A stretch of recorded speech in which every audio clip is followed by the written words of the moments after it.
అందరికీ నమస్కారం. ఈరోజు మనం వినబోయేది భాగవత పురాణంలోని ఒక మహత్తరమైన ఘట్టం గజేంద్ర మోక్షం.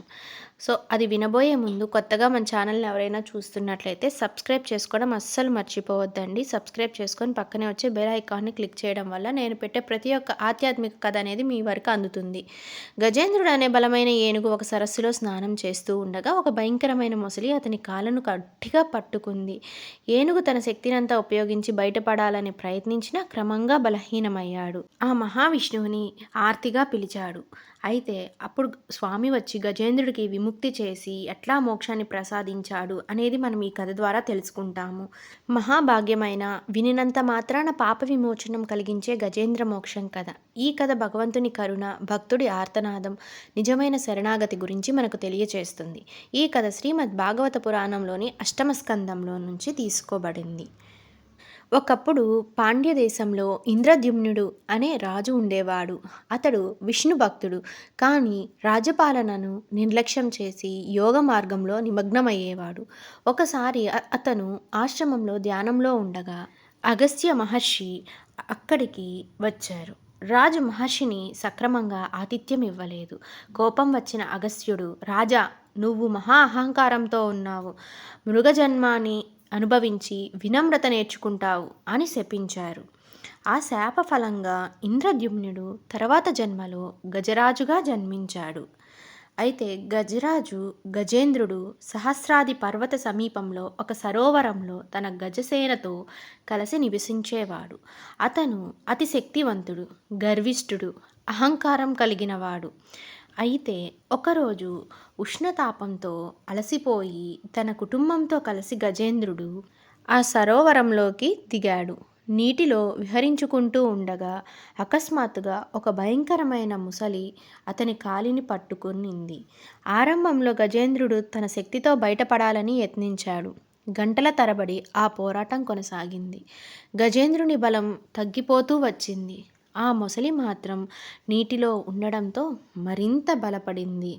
గజేంద్రుడు చివరికి తన శక్తి పూర్తిగా తగ్గిపోయినప్పుడు ఆకాశాన్ని చూసి ఇలా ఆర్తిగా పిలిచాడు. ఆదిమూలమా, జగన్నాథ, నీవే నా రక్షకుడు. నా బంధువులు, నా శక్తి, నా బలము ఇవన్నీ నన్ను విడిచిపోయాయి. ఇప్పుడు నీవు తప్ప మరెవరూ లేరు. నన్ను రక్షించు. అలా చెప్పి ఒక కమల పుష్పాన్ని నీటి నుంచి తీసుకొని భగవంతునికి సమర్పించాడు. గజేంద్రుని ఆర్తనాదం వినగానే శ్రీ మహావిష్ణువు తన వైకుంఠం నుండి వెంటనే బయలుదేరాడు. గరుడిపై కూర్చొని సుదర్శన చక్రాన్ని ధరించి మహా తేజస్సుతో అక్కడికి చేరుకున్నాడు. అందరూ దేవతలు ఆశ్చర్యపోయి భక్తుని పిలుపు విన్న వెంటనే పరమాత్మ వచ్చాడు అని స్తుతించారు. విష్ణువు వచ్చి సుదర్శన చక్రంతో ఆ మొసలిని నరికి సంహరించాడు. వెంటనే గజేంద్రుడు బంధనాల నుండి విముక్తి పొందాడు. ఆ మొసలి అసలు ఎవరో తెలుసా? ఒకప్పుడు గంధర్వుడు ఋషి శాపంతో మొసలిగా జన్మించాడు. గజేంద్రునితో పోరాడి చివరికి భగవంతుని కటాక్షం వల్ల తన శాపం విముక్తి పొందాడు. ఈ గజేంద్ర మోక్షం కథ మనకు గొప్ప బోధని అందిస్తుంది. శక్తి, సంపద, బంధువులు ఎప్పుడూ రక్షణ ఇవ్వలేవు. కష్ట సమయంలో నిజమైన శరణాగతి మాత్రమే పరమాత్మను ఆకర్షిస్తుంది. భగవంతుడు తన భక్తుడి ఆర్తిని ఆలస్యం చేయకుండా విని వెంటనే రక్షిస్తాడు. అందువల్ల మనం ఎల్లప్పుడూ వినమ్రతతో, భక్తితో, నిజమైన శరణాగతితో దేవుడిని ప్రార్థించాలి. ఈ కథ మనకు నేర్పేది ఏమిటంటే, ప్రాణాపాయ సమయంలోనైనా మనసారా పిలిచినప్పుడు భగవంతుడు తప్పక రక్షకుడవుతాడు. మన శక్తి, సంపద, గర్వం అన్నీ క్షణకాలంలో నశించిపోతాయి. కానీ నిజమైన భక్తి ఎప్పుడూ మోక్షదాయకమే. విన్నారు కదా పవిత్రమైన గజేంద్ర మోక్షం యొక్క ఘట్టం. మీ అందరికీ ఈ కథ బాగా నచ్చిందని ఆశిస్తున్నాను. అంతేకాకుండా ఇందులో కొన్ని గొప్ప పాఠాలు మనం నేర్చుకోవాల్సినవి ఉన్నాయి. అవి ఏంటనేవి కూడా నేను ఈ వీడియోలోనే తెలియజేస్తాను. శక్తి, సంపద, గర్వం ఇవన్నీ తాత్కాలికం. మన దగ్గర ఎంత బలం ఉన్నా అది ఎప్పుడో ఒకరోజు తగ్గిపోతుంది. సత్యమైన భక్తి మాత్రమే శాశ్వతం. నిజమైన మనసుతో, కన్నీటి పిలుపుతో భగవంతుని స్మరించినప్పుడు ఆయన తప్పకుండా రక్షిస్తారు. అహంకారం మోక్షానికి అడ్డంకి.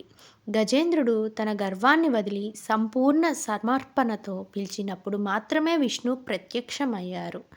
భగవంతుడు భక్తుడి వైపు ఎల్లప్పుడూ కన్నేసి ఉంటాడు. ఇలాంటి కథలు మన జీవితానికి మార్గదర్శకం. మనము కష్టకాలంలో, సమస్యల సమయంలో, భయంతో గడిపే రోజుల్లో నేనే అన్నీ చేస్తాను అనే అహంకారాన్ని వదిలి, ఓ నారాయణ నన్ను రక్షించు అని పిలిస్తే ఆయన మనకు తోడుగా ఉంటారు. ఈ గజేంద్ర మోక్షం కథ విన్న తరువాత మన జీవితాల్లో భగవంతుని మీద విశ్వాసం మరింత బలపడాలని కోరుకుంటున్నాను.